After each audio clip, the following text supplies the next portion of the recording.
Holiday magic is in the air at iFly Indoor Skydiving. Imagine unwrapping the experience of flight. iFly is the perfect unique gift for anyone who wants to turn their dream of flying into a joyful reality. It's unforgettable fun for all ages. Save over 35% with iFly's limited-time holiday gift voucher flight packages. Turn dreams into unforgettable moments with the gift of flight. Go to iFlyWorld.com to purchase your holiday gift vouchers. That's iFlyWorld.com. ET is Ryan Seacrest here. People always say it's good to unwind, but that's easier said than done. The exception, Chumba Casino. They actually make it easier done than said, or at least the same. Chumba Casino is an online social casino with hundreds of casino-style games like slots and blackjack. Play for fun. Play for free for your chance to redeem some serious prizes. Sign up now and collect your free welcome bonus at ChumbaCasino.com. Sponsored by Chumba Casino. No purchase necessary. VGW Group. Void where prohibited by law. 18 plus terms and conditions apply.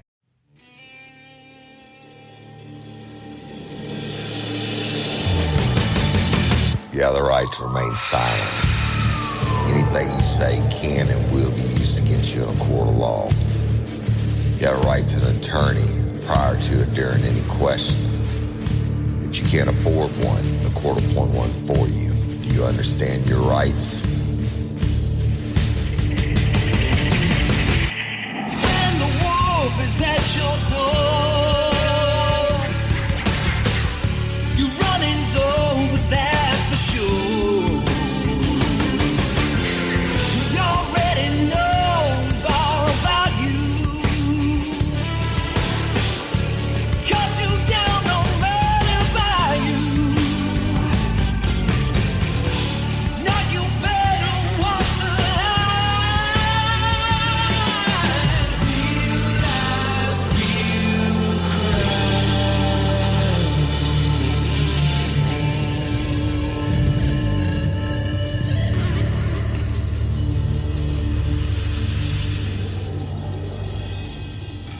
crime. Warning. This episode of Real Life, Real Crime, the podcast, may contain descriptions of acts of violence or that of a sexual nature and should be for people that are 18 years or older. Heed my warning, people. I do not get the facts of these cases off of the internet or from some television show. The facts I'm retelling you were presented to me by the victims of the crimes or the perpetrators who committed the crimes against the victims. My descriptions of the crime scenes, what I saw with my own two eyes. If you're going to get offended, please turn this podcast off now. Thank you. Hello, everybody, and welcome to this episode of Real Life, Real Crime, the podcast. And as always, I'm your host, Woody Overton. And today, I'm going to be continuing the story. It's about two murders, but ultimately it's about Christy O'Pry. And when I get done reading these transcripts and reading this death penalty phase of the trial, then I'm going to do an episode about a call to action, if you will, and let you know the updates in the case and everything else. The testimony I'm about to read you is after the opening statement. So if you had in the death penalty phase, if you haven't listened to the last episode, please go listen to it. It's not a lot of back and forth on names, y'all. I just stick with me. I'm gonna start with the state side, okay, and what they're doing, and just hang in there, listen to it. It is an unbelievable story, okay? And I love all y'all. Thank you so much for listening. All right, when I left you last, the defense had just concluded their opening arguments in the death penalty phase. Now, when I say the court, that is the judge talking, y'all. These are read straight from the court transcripts. So we'll start there. The court. All right. All evidence adduced at the guilt determination phase of the trial will be admitted and made part of this proceeding, this sentencing hearing. Mr. Edwards.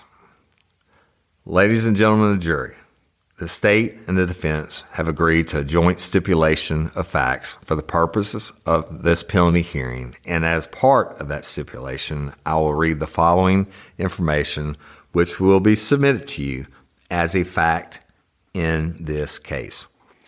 On January 5th, 1997, the defendant, Eric Dale Mickelson, committed the offense of possession of a Schedule II controlled dangerous substance, to which cocaine. The defendant pled guilty to that offense on March the 5th, 1997, in the First Judicial District Court, Caddo Parish, Louisiana. The defendant received a sentence of 3 years at hard labor suspended, 2 years active probation, and received a fine of $100. This offense is contained in the criminal docket number 186013. On March 7, 2000, the defendant, Eric Dale Mickelson, committed the offense of simple burglary. The defendant pled guilty to that offense on May 15, 2000, in the First Judicial Court, Caddo Parish, Louisiana. The defendant received a sentence of 1 year at hard labor. The offense is contained in a criminal docket 207781. On March 7, 2000, the defendant, Eric Dale Mickelson, committed the offense of simple burglary. The defendant pled guilty to that offense on May 15, 2000, in the First Judicial District Court, Caddo Parish, Louisiana. The defendant received a sentence of 1 year at hard labor.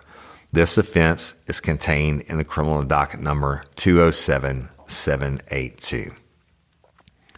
Between the dates of August 21, 2001 and September 6, 2001, the defendant, Eric Dale Mickelson, committed the offense of felony theft in the amount of over $100, but not exceeding $500. The defendant pled guilty to that offense on December 10, 2001, in the 26th Judicial District Court, Bossier Parish, Louisiana. This offense is contained in criminal docket number 110231. I'll defer to the defense if that's a correct stipulation to the facts. Ms. Sheely? It is, Your Honor. The court. All right. Ladies and gentlemen, that is a stipulation, an agreement between the lawyers, both sides. It is therefore to be considered as an established fact, and it will be admitted as evidence. At a later point, if you want to publish that to the jury, you may do so. I would suggest, to save time, however, copies be provided so that each juror will have the opportunity to examine them at the appropriate time. Mr. Hall, Your Honor, at this time, the state would like to call Ms. Stacy Trent. Stacy Trent, having first been duly sworn, testified as follows, and this is direct examination by Mr. Hall. Question: Stacy, just because we've seen a lot of folks in trial, would you just tell us who you are again, please, ma'am? I'm Stacy Trent. I'm Charles Martin's youngest granddaughter. Question: Stacy, I want you to tell us, please, ma'am, in a little bit more detail than what we did before about your all's family. I just want you to lay it down for them where we understand, I guess, by generation. You've already said Charles Martin is your grandfather, correct? Answer: correct. Question: he had children, right? Answer: yes. Question: so who are they? Answer: my mom is his youngest child, Cindy. And then my mom has an older brother and sister, Phil and Brenda. So my grandparents had 3 kids. My grandpa came from 11 children, and he has 2 sisters that are still living, my Aunt Dolly and my Aunt Betty. Question: with regard to who we're talking about, we've got kind of 2 generations we're talking about right now. So I guess I should really start with the oldest first, if I want to follow my order of respect. Are Aunt Dolly or Aunt Betty in the courtroom today? Answer. No, my Aunt Dolly's daughter is here today. Question. Where's Aunt Dolly's daughter? Answer. Karen. She's right there. Question. This is Karen right here? Answer. Yes. Question. I would ask Karen if you would stand up, please, so everybody can see who you are. I apologize about springing that on you, but I'll do this with everybody over here. Now, we got Mr. Martin's children, okay? We've already met Cynthia, right? Answer. Right. Question. We got others, though, right? Answer. Uncle Phil, who is in here? Question. In the courtroom now, or he's just outside? Okay, he's outside and? Answer. My Aunt Brenda? Question. Is Aunt Brenda here? Answer. No, she's not. Question. So moving on down to your generation now. Answer. Okay. Question. And I want you to do not only your family, but your cousins too. Answer. Okay. Question. Tell us about that. Answer. There's 9 total grandchildren. My Aunt Brenda has 3 daughters, Kathy, Mary, and Nancy. And my Uncle Phil has 3 children, Paul, Rachel, and John. And then there are the 3 of us. My brother Chris is the oldest. I'm in the middle. And then I have a little brother named Martin. So there's 9. Question. Are any of them in the courtroom? Answer. I don't think so. Question. There may be some confusion about who is allowed in the courtroom right now, I guess. Answer. Yeah, I don't remember. Question. So I'll quit asking you that. So now we're at the grandchildren, right? Don't we have some great-grandchildren? Answer. There's 20 total. Question. I want you to start with yours because you've been busy, haven't you? Answer. I have 5 children. I have 4 sons and just recently had a little baby girl. I have Mike is my oldest. He just turned 17. I have Caden, who's 11, Noah, who is 7, Mark Andrew is about to be 5, and I have a little 4-month-old daughter named Charlie. Question. And you said that there were 20 so far in this generation? Outside of yours, can you give some voice to your siblings and cousins' children, please? Answer. I think I can. My oldest brother has a son, Larson, who's 18. And then my younger brother, Martin, has 2 little boys, Jacob and Joseph. They're 9 and 3. And then my cousin, John, has Jarrett, Trace, Zach. Those are the 3 boys. And then Caitlin. My cousin, Rachel, has a daughter named Meredith. And then my cousin, Paul T., has a daughter named Morgan. And then Mary, Kathy, and Nancy, my Aunt Brenda's kids, they have children that are actually old enough to have children, but they're still his great-grandchildren, and that's Benjamin, Madeline, and Nicholas. They go with Kathy. And then Jeff and Sarah go with Mary, and then Holly goes with Nancy. Question. Okay. Answer. Do you want some greats now? Question. Well, I would just like to know where everyone else goes. Tell me about the great parts. Answer. Okay. Then Jeff has Rachel, and Hayden had then a step named Asher. Those are 3 of his greats. And then Ben has a daughter named Ella. That makes 4. And Madeline has Russ, so he's 5. Total great-grandchildren. Question. So Mr. Charles Martin is at the top of all this, and who all these people look to in that way that we do for our fathers, correct? Answer. Correct. Question. And I want to know, how do you all call him? How did you call him? Answer. Well, growing up, I always just referred to my grandparents as Grandpa Martin and Grandpa Rowe to distinguish. But my second son, Caden, I don't remember where he got it. I don't know if it's just the way he said it when he heard Grandpa Martin, but somehow it came out Grandpappy. And so from the time he was about 2, so for about the past 9 years, everybody in my crew started referring to him as Grandpappy. My friends call him Grandpappy. We just changed his name. Hey ladies, are you feeling overwhelmed by hormonal changes? Well, you're definitely not alone. There are more than 1,000 hormone disruptors living in our environment right now. It's in your food, your water, the air you breathe, the clothes you wear, your skincare products. They all mess with your hormones. Then there's the natural hormone changes your body goes through, premenopause, menopause. And while it's a natural process, it doesn't mean you have to suffer through it. The good news is you don't have to suffer through it anymore, because now you have Hormone Harmony, a formula made only with herbal ingredients that are shown to reduce hormonal symptoms in women of all ages. Hormone Harmony is not just a hormone support and supplement. It's become a phenomenon. Women can't stop talking about it on social media. A bottle of Hormone Harmony is sold every 24 seconds. And the biggest benefit? Well, my wife says it makes her feel like her own self again.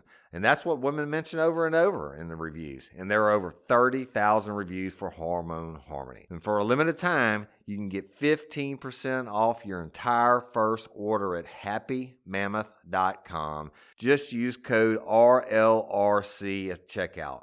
That's happymammoth.com and use code RLRC for 15% off today. That's happymammoth.com and use code RLRC. Spark something uncommon this holiday with just the right gift from Uncommon Goods. The busy holiday season is here, and Uncommon Goods makes it less stressful with incredible hand-picked gifts for everyone on your list, all in one spot. Gifts to spark joy, wonder, delight, and that's exactly what I wanted feeling. Hey, y'all, I ordered a super cool piece. It's a candle with a sculpture of an LSU's Tiger Stadium on top of it. And each officially licensed laser-cut wooden replica features up to 4 layers of detail, creating a bird's eye view of a specific football field, seating section, and more. And every label includes your stadium's name, the team's logo, and school location. And it has a coconut, soy, vegan wax infused with sandalwood smell that creates tailgates and touchdowns scent profile, reminiscent of game day. It's invigorating like fresh cut grass and nostalgic like smoke from a pre-game grill, and calming like the crisp autumn air of a new semester on campus. Y'all, I love it. I have it at the base of my TV, and I'm ready to watch the Tigers play on Saturday night, right? Uncommon Goods. Look, when you shop at Uncommon Goods, you're supporting artists and small independent businesses. And many of their handcrafted products are made in small batches. So shop now before they sell out this holiday season. Uncommon Goods looks for products that are high quality, unique, and often handmade or made in the U.S. They have the most meaningful, out of the ordinary gifts anywhere. They even have gifts you can personalize. From holiday hosts and hostess gifts to the coolest finds for kids, to hits for everyone from the book lovers to diehard sports fans. Uncommon Goods has something for everyone, not the same old selections you can just find anywhere. And with every purchase you make at Uncommon Goods, they give $1 to a nonprofit partner of your choice. They've donated more than $3 million to date. So to get 15% off your next gift, go to uncommongoods.com/RLRC. That's uncommongoods.com/RLRC for 15% off. Don't miss out on this limited time offer. Uncommon Goods, we're all out of the ordinary. Question. I know it's going to have an effect in your immediate family, like many of us. In some families, and I hear different names for grandparents, and in some family it's the same. How was it in y'all's? Answer. All of ours called him Grandpappy, and my side and my friends and things. Question. So when you say your friends and things, that's the trickle out effect that I'm asking? Answer. Yeah. Question. Grandpappy kind of becomes a universal term for Mr. Martin? Answer. Yes. Question. And I also recall back, and I just want to refresh everybody's memory. That's how you addressed your note the night that he was missing, correct? Answer. Correct. Question. I want to ask you specifically about your sons now. I want to know, did your grandfather's passing have a particular effect upon them? And if so, would you tell them what it was, please? Answer. Well, the night we realized that he was missing, all of my kids were in the car with us, and we just packed up and went back over there, and so they spent the night outside in the vehicle. My two middle boys, Caden and Noah, they just could not sleep. They couldn't. It was awful. They would have to sleep on the floor in a room. It lasted for years. Noah still wants to know, are our doors locked? Is the alarm set? Just scared. Various things would make them think of Grandpa, so they would cry. Or Noah, for years, made comments about the situation. He's 7 now. He was 3.5 then when it happened. Question. I want to ask you now, and that way we talked about your boys, I want to ask you about your whole family. Was there a particular, tell me about particularly what your grandfather bought and what's now missing. Answer. Well, my grandpa was cute. First of all, he was a cute little man with twinkly eyes, and he was fun, and he was involved in our lives. He was not someone that just sat around and didn't talk or had little involvement. He was always telling us something that he had read about in a magazine or whatever. He knew about the Constitution, about the Bible, telling my boys about gardening and how to garden. But more than that, he showed us. And when he would take us in the backyard, we would pick vegetables with him. I say we because I did it as a kid, and then my children did it. At one point, he had a dog back there. I remember every time my boys came in, he would let them go outside and feed that dog just because they wanted to. Get the water hose, pull it around, feed the dog, that kind of thing. Dumping out the coins, telling them where all the different coins came from, and giving them coins to start their own collection that they still have. He would teach us everything. I mean, you name it, he knew something about everything. Question. Well, I guess what I'm gathering from what you're saying and from what we remember from the previous trial, that like with the coins, your all's family had a lot of tradition. Is that correct? Answer. Yes. Question. All right. And this tradition extended everywhere, that these people would think, holidays, birthdays, all that stuff? Answer. Correct. Question. And your grandfather was part of all that? Answer. Oh yeah. He would come to everything, even when he was hurting, and he would have his crutches, is what I call them, with the little handle. If he didn't feel good, he always showed up at the kids' birthday parties. I mean, I have pictures of him at Party Central and wherever we were. It wasn't like, oh, well, no need to be there. It's a kid type thing. He was there. If he was invited, he was coming. Of course, I spent years at his house as a kid for Christmas, and then we carried that over to my mom's house. And he would walk in with trash bags full of gifts. My mom and I would always say, okay, we're going to get everybody's gifts from you. We got it all. It didn't matter. He was coming with it. Came with all kinds of food, whatever he could. I remember he would put them in Tupperware containers, and like he would dump out a can of artichokes and stick it in a Tupperware container, or a can of beans he'd bring, all that in for whatever holiday it was. Question. Well, you said two things I want to get into, and I want to notify you of both of the questions. I don't want to ask you just about one. You talk about food and tradition. And I want to ask you, was there a specific food he used to do for Christmas? And you also said, just by way to get your brain going, about him being on crutches and playing with the children. And I want to know about both of those things. In turn, could you tell us about those, please? Answer. Yeah, gumbo was what he did at Christmas on Christmas Eve, which I still do. I actually have his big gumbo pot, and I always say that when you use your grandparents' stuff, or if you make something with their stuff, you make it with love, so it tastes extra special. So I always use that pot and make gumbo at Christmas Eve. When my grandpa would come in, my children were intrigued by him.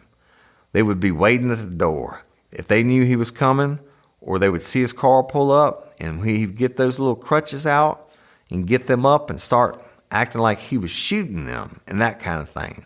He would scoot through the house messing with them, wrestling with them, playing with them. The whole goal was to catch them and nibble their ear, as he called it, which would gross them out. Question. Christmas is different now, isn't it? Answer. Yes. Question. Tell me about that. Tell me about how Christmas is now with his absence.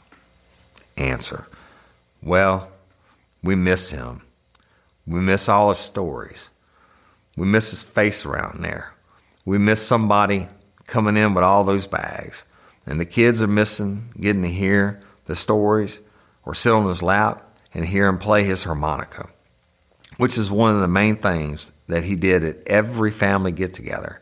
I mean, he would bust it out wherever he was at.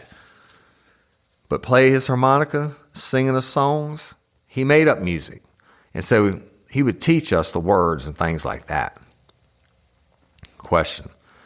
So can you tell me more about how he played his harmonica? Did he use sheet music or did he use something else?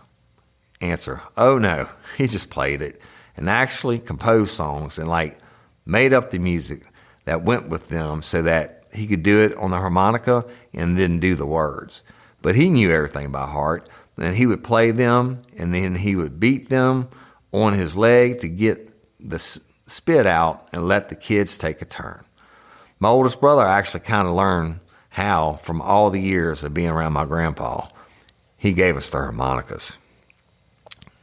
Mr. Hall. Your Honor, may I approach the witness, please? The court. Yes, sir. Mr. Hall. Let the record reflect these exhibits have previously shown to the defense counsel. Question. I'm going to ask you about 3 items I'm putting up here. And the first I've marked P1 and P2. Tell me about those first, please, ma'am. Answer. This is my grandpa down in our lake house. Question. And what's the other one? Because I'm going to throw them up on the board, but I've got to get them in evidence first. What's P2? P2, I answer. P2 is the last Easter we have my grandpa. He's playing the harmonica at my brother's house. Mr. Hall. Your Honor, I would offer and introduce P1 and P2. Mr. Gallmud. No objection. The court. So ordered. Question. All right. I've got P1 up now. Tell me about where this is and what's going on. Answer. That's down in their camp house. And he's got a World War II veteran and proud of it hat on. And I can see some chairs in the background. So I'm assuming that we were probably having a big party down there. We would fish and ski and grill out, that kind of thing. He's sitting on the couch inside making kind of a silly face. Question. So the camp house is a place where you would all get together. Is that correct? And you're shaking your head, yeah, right? Answer, yes. Question. Are you still having these gatherings, right? Where the family goes, right? Answer. We have a new location, but we do have family gatherings. Question. And how are those different? Answer. Well, he's not there. He did one time come with us down to Florida which was real special because it was a long way and it was hard for him to go, but he did make it there with us once. Question. I'm going to move it now to P2, and I want to ask you about the last Easter with him. What can you tell us about what we're looking at here? Answer. Well, you're looking at him playing the harmonica. That's me standing there holding Mark Andrew. That's my youngest boy. And that's my Uncle Bob, who's my grandma's sister. That was my grandma's brother's wife. I'm sorry. He's the brother, and he's and my grandpa are pretty good buddies. Question. So if we had heard of Uncle Bob before, that's a picture of Uncle Bob, correct? Answer. Correct. That wrote the note. Question. I left another object in front of you there, and I've got that as P3, and it says the words on top of it. For Caden, you told us about some songs. You gave me some songs that your grandfather made, right? Answer. Yes. Question. And one of them was specifically for Caden? Answer. He used to play a little melody, as he called it, to put Caden to sleep when Caden was a baby. Mr. Hall, Your Honor, I would offer and introduce P3, Mr. Garmud. Note our previous objection. The court so noted. It is admitted. Question. That was for your boy? Answer. Yes. Question. Ms. Trent, would you answer any questions the defense may have? Answer. Yes. Mr. Garmud. Ms. Trent, I'm very sorry for your loss. I have no questions, Your Honor. Mr. Hall, thank you, Stacy. The court, thank you, Ms. Trent. Mr. Hall. Your Honor, at this time, the state would like to call Mr. Philip Martin. The court. Does anybody need a break? Let's take a 5-minute break, please. A short recess was had, y'all. The court comes back in, and they say, the judge. The record should reflect that the defendant is present with the counsel, of course. Anything for the record? Mr. Price. I have one thing, Judge, and I apologize for the confusion, but I have another disc to put in the record. When we began today, I put in a disc for the penalty phase, photographs. Apparently, there were 2 that could not get burned on there. I now have a disc that has the complete version of that. I've written on the outside of the defense PP, all pics added to. I've given a copy to Mr. Edwards. Mr. Edwards. Your Honor, obviously, we haven't viewed the photographs. We sent them to be viewed by one of our counsel team. We will withhold any objections at this time. We don't know if we'll have one or not. The court. All right. Ms. Shealy. And I did receive about a minute ago a copy of the transcript, redacted transcript from Mr. Hall. It was not on that CD that I received. I'm not going to have time between now and when the tape needs to be played, so I just want to review it. I just want to put that on the record. Mr. Hall. Your Honor, I've been trying to work this issue out since several weeks ago. I've been trying to do it daily. I do understand that Ms. Shealy is being called upon to question witnesses, but we've got 3 lawyers.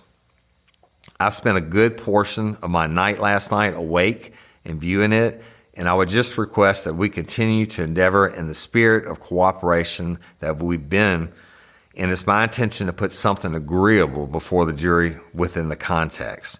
They reviewed it several times. I've complied with all their requests, and now I'm asking them to review that. The court. Well, let's be very clear. This is a statement that defense has had for quite a long time, correct? Mr. Hall. Yes, sir. The court. And actually, as I understand it, there are 2 statements.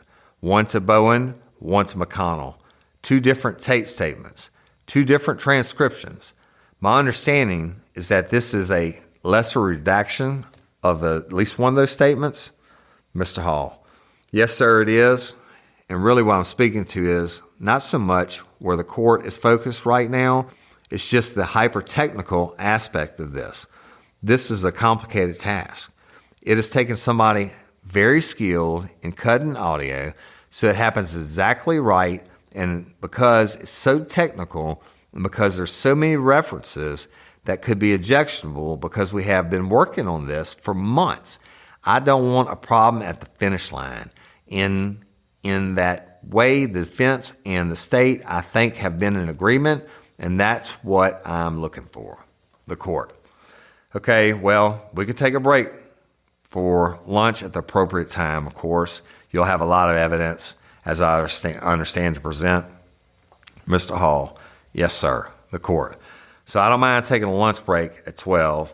I don't mind taking a lunch break at 1. Whatever works and whatever makes it easy for counsel. Mr. Hall, thank you, Your Honor. I appreciate that. And also, I appreciate you, Ms. Sheely. Ms. Sheely, thank you. The court. Anything else for the record? Mr. Hall. No, sir. I'm ready to go. The court. Thank you. Bring the jury in. The jury's returned to the courtroom. The court. Mr. Hall, please call your next witness. Mr. Hall. Yes, sir. I will call Mr. Phil Martin. Now, Phil Martin, having first been duly sworn, testifies as follows. Direct examination by Mr. Hall. Question. Would you introduce yourself to us, please, sir? Answer. My name is Phil Martin. I'm the son of Charles Martin, the deceased. Question. All right, sir. You're one of how many children of Charles Martin? Answer. I'm one of 3. Question. And who are your sisters again, please, sir? Answer. Brenda Hill and Cynthia Grow. Question. We've talked a little bit about tradition in your family through Miss Stacy Trent. I want to continue that line of questioning with you, please, sir, and tell me about how your family's traditions and other things that you all enjoy have been impacted by the passing of your father. Answer. Well, the family tradition at our house was Christmas, and my father was the instigator of many things. One of them was playing his harp that you just heard. The other was he made candy for each and every one of us, and he always told the story of Jesus first, and then he always told stories to the grandkids, and we will miss him. Question. Yes, sir. In his tradition with the family, did he also try to impart questions about morals and values and things like that? Answer. Oh, yes. Question. Tell us about that. Answer. My dad was a patriot. He believed in the freedom of speech. He believed in the Declaration of Independence. He portrayed all of those things to us at a young age. Question. All right. Your father's memory was something to be highly regarded. Is that correct? Answer. That's correct. Question. Specifically, with provisions of law, do you recall anything? His ability to recall things? Answer. Oh, yeah. He could quote all the articles in the Constitution. He was a patriot, as I said. He was also he founded the National Petition Committee, the Citizens Council, and he's probably one of the first ones to ever question the voting record of so many of our politicians before it ever became news media. So he was well versed in the political arena. Question. Well, we talked about a lot of different notions, Mr. Martin. We talked about religion, the story of Jesus, Christmas.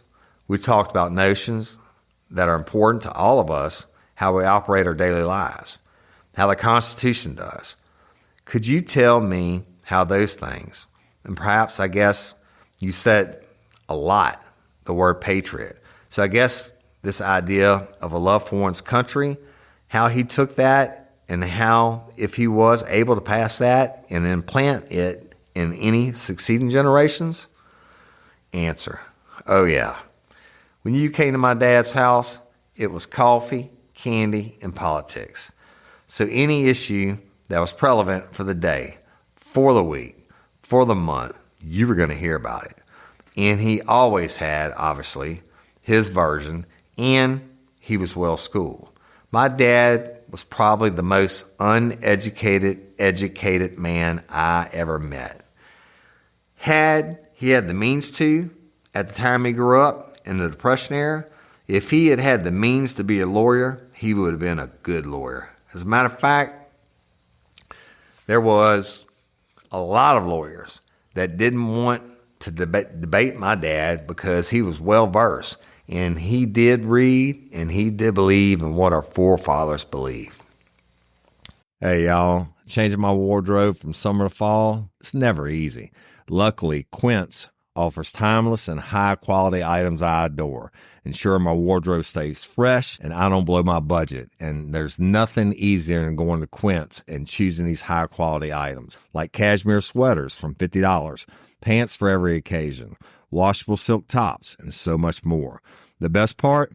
All Quince items are priced 50 to 80% less than similar brands.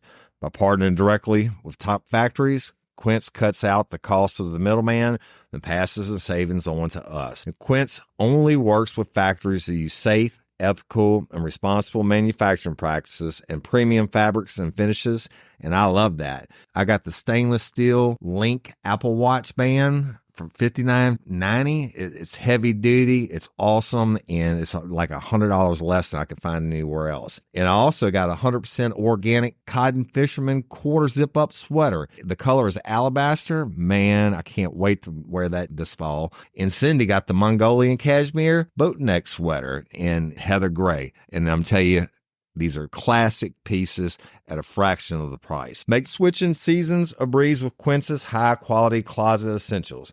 Go to quince.com/RLRC for free shipping on your order and 365-day returns.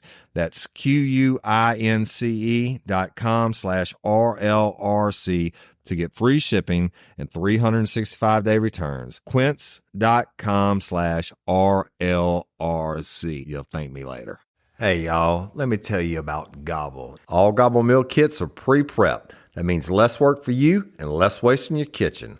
Their meal kits include everything you need so you can save time at the store or just skip that trip entirely. I got the box in and I had 3 different meals. I had a Kung Pao chicken, crispy fish tacos, and a beef bourguignon, however you say it. But let me tell you about the classic beef bourguignon. Look, it came with beef pot roast and a beef broth concentrate, red wine demi-glaze, cremini mushrooms, cipollone onions, mashed potatoes, baby carrots, and rosemary thyme butter. It was so easy to make. Literally like 15 minutes it took Cindy. And let me tell you something, all the dishes were fire, but this thing was like a taste explosion in my mouth. It's just unreal. We've got to spend more time together and more time doing the things we love because everything came in this one single box right to my door. So see what a difference Gobble will make for your household. Right now, they're offering my listeners a fantastic limited time deal. You get $120 off across 4 boxes plus free shipping and free cookies. And let me tell you, those cookies, I ate one that was sin baked and it was delicious. Go to gobble.com/real life. That's GOBBLE.com/real life for $120 off your first 4 boxes. This offer is not available on the home site, so don't miss out. This is genius. It's taste explosions in your mouth like you never had. Question. Yes, sir. These areas that we're talking about have a general impact on the whole family. That is what's gone now, right? Answer. Oh, yeah, it's gone. My dad was our bank, our wealth of knowledge. That's where we went for advice, whether it was family advice, political advice, everyday advice. He was always there for us first. Question. And while I'm sure horrible for each and every one of you, are there members of your family that have special care needs? And if so, who is that? Answer. Yes, I have a handicapped sister. Question.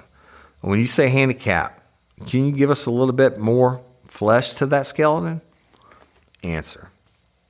Yeah, She's mentally handicapped, and my dad was her caretaker all the way up to the time of his death. He had a special way of communicating with my sister that none of us could really comprehend, but she would comprehend, and he had a way of being able to get across to her. We would all be in the same room with my sister, and you could just tell it was special. It wasn't just a visit. It wasn't just, I'm here to see you today, and I want to be seen. It was a very special meaning that he could communicate with her even though she was mentally handicapped. Question. So, with respect to your sister, she's somewhere the family needs to go visit, correct? Answer. Yes. Question. And who's helping to take care of her now? Answer. My sister has carried that torch and has done a very, very good job at that. Question. You're referring to Cynthia? Answer. Cynthia. Question. Have either you or your sister Cynthia, I know you said you can't do what your father did, have y'all been able to replicate on what your father did? Answer. No. Question. In a word, no? Answer. No. Question. In a word, know your sister?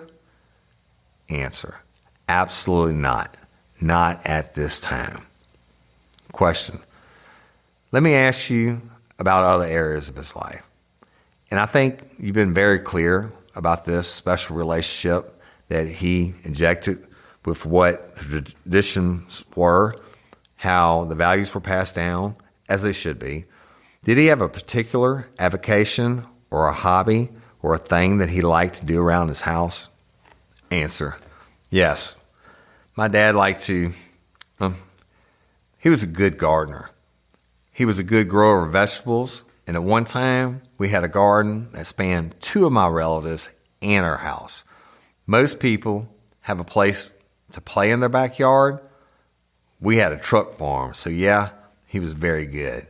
And when he did plant something, it actually grew, and we were actually able to eat it. And that would be most anything that you could purchase in the grocery store. And I thought that was phenomenal, that you could actually plant stuff, it would come up, and it was edible. So yeah, he had a green thumb. Question. Mr. Martin, if I had to ask you to reduce your words, and everybody understands it's kind of an impossible question, but if I had to ask you to reduce words, what your father's loss means to you and your family, what would you say? Answer. Well, my dad was the patriarch of the family. And I've already mentioned that he was a wealth of knowledge. And we will miss, I personally will miss, and I know my sisters will, the opportunities that we had to be with my father.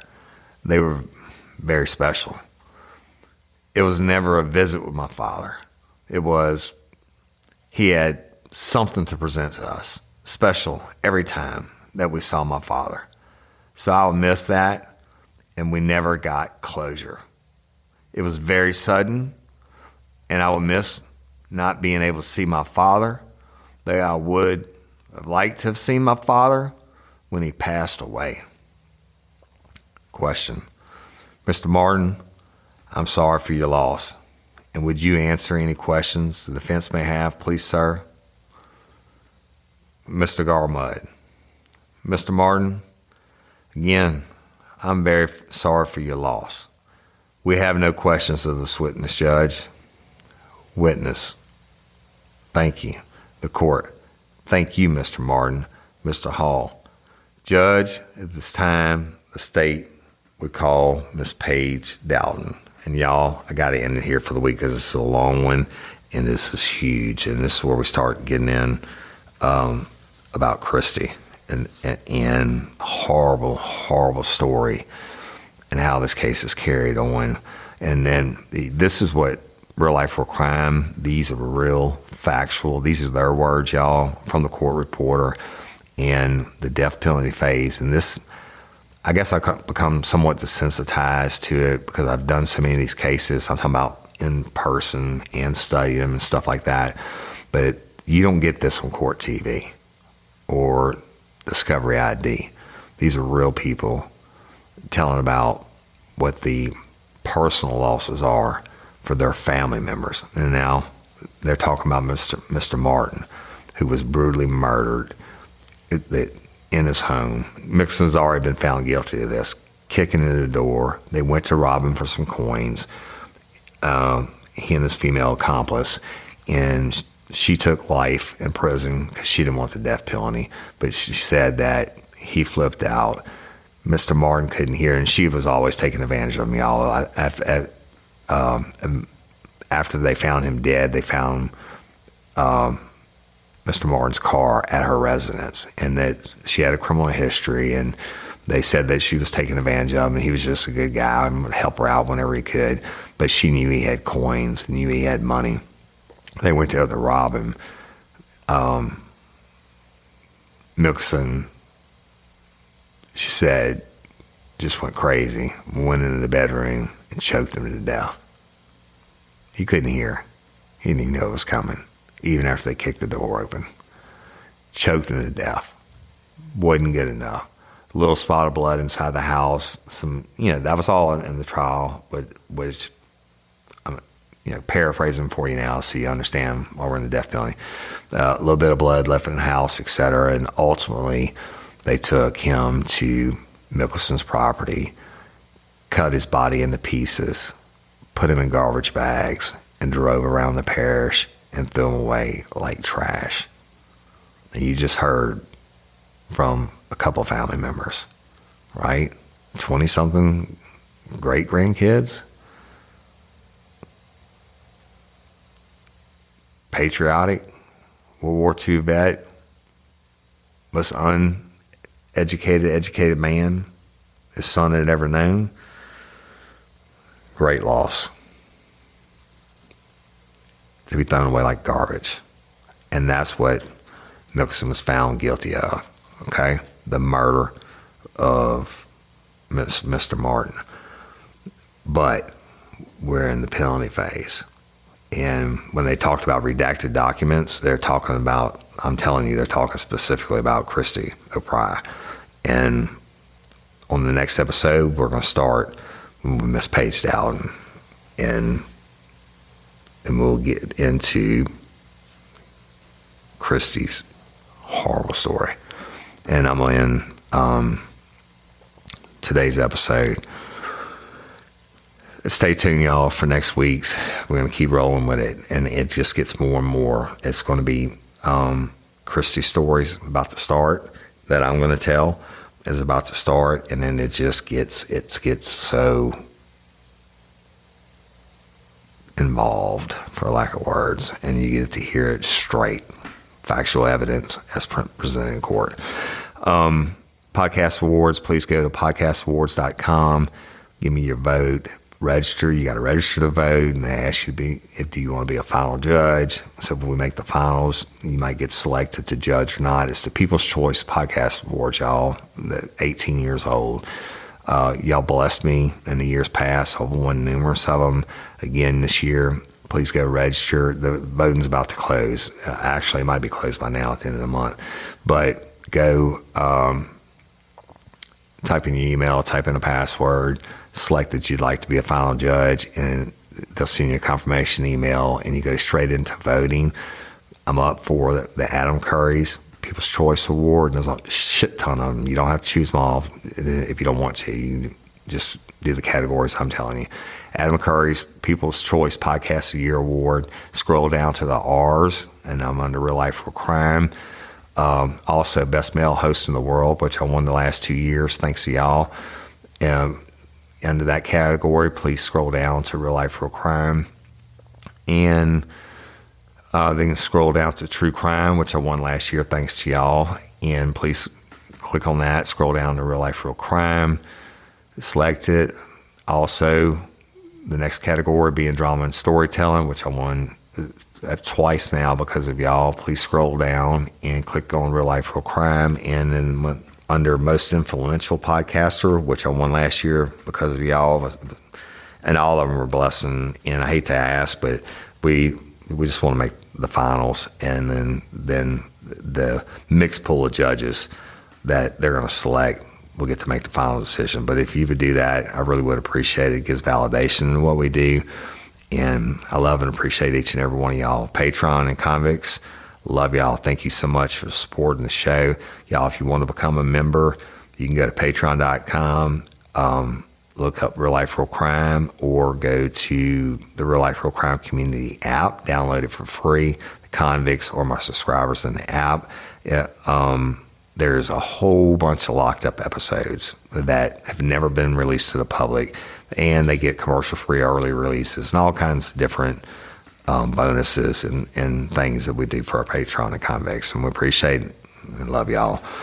Louisiana Organ Procurement Agency, LOPA, my jam, always will be. They're a nonprofit. They save lives every day. But beyond saving the lives, they help these families through the worst times of their lives. And they do all kinds of studies and stuff too, y'all. But they help. I've talked to family members who've been through this process. I've seen the process in action. It will absolutely make you choke up. That's why I support them so hard. So if you want to be an organ donor and you're a lifer from, I'm trying to think of the country, England, and you don't have to be from the state of Louisiana. Go to lopa.org, take a minute, fill out the questionnaire, and become an organ donor and be a hero. And I'm Woody Overton, your host of Real Life, Real Crime, the podcast. And until next time or ever, don't let me catch you down on Murder Bayou. Peace.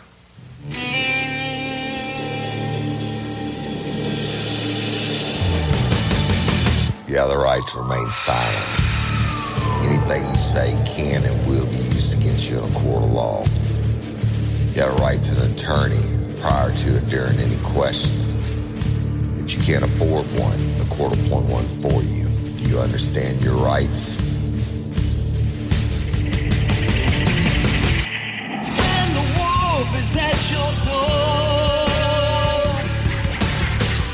your running's over, that's for sure. He already knows all about you. Cut you down no matter by you. Now you better walk the line. Real life, real